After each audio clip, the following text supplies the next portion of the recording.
Assalamualaikum warahmatullahi wabarakatuh. Mohon izin memperkenalkan diri. Nama saya Zama Azmi, peserta Lacar CPNS dari Dinas Perhubungan Kabupaten Bandung. Yang di sini saya akan menjelaskan materi yang saya pelajari, yaitu adaptif dan kolaboratif. Adaptif adalah kemampuan ASN untuk menyesuaikan diri dengan perubahan, terus belajar dan berinovasi agar dapat memberikan pelayanan publik yang lebih baik. Beberapa batasan pengertian dari adaptasi, yakni 1. Proses mengatasi halangan-halangan dari lingkungan. 2. Penyesuaian terhadap norma-norma untuk menyalurkan. 3. Proses perubahan untuk menyesuaikan dengan situasi yang berubah. 4. Mengubah agar sesuai dengan kondisi yang diciptakan. 5. Memanfaatkan sumber-sumber yang terbatas untuk kepentingan lingkungan dan sistem. 6. Penyesuaian budaya dan aspek lainnya sebagai hasil seleksi alamiah. Organisasi adaptif. Fondasi untuk organisasi adaptif bentuk dari 3 unsur dasar, yaitu landscape, pembelajaran, dan kepemimpinan. Organisasi adaptif esensinya adalah organisasi yang terus melakukan perubahan, mengikuti perubahan lingkungan strategisnya.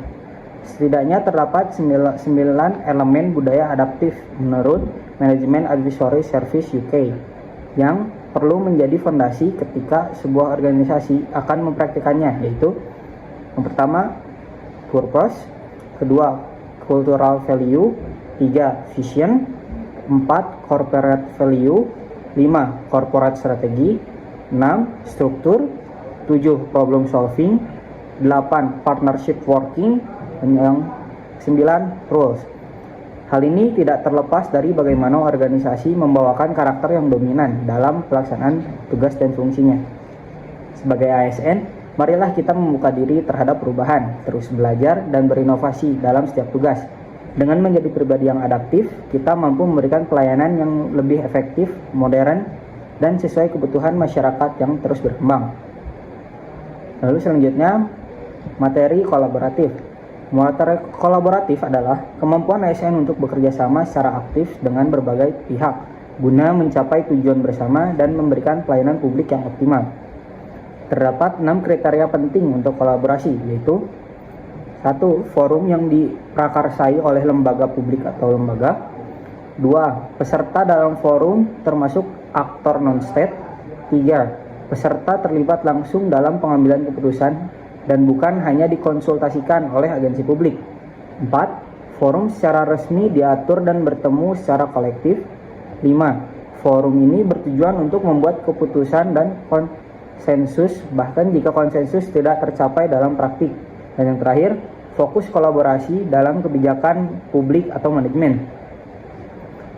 Collaborative governance atau tata kelola kolaboratif adalah pendekatan tata kelola publik di mana pemerintah atau badan publik bersinergi secara aktif dengan aktor non-negara, misalnya sektor swasta, masyarakat sipil, kelompok komunitas, melalui proses pengambilan keputusan bersama, berbagi tanggung jawab, dan berbagi sumber daya untuk menangani isu publik yang kompleks.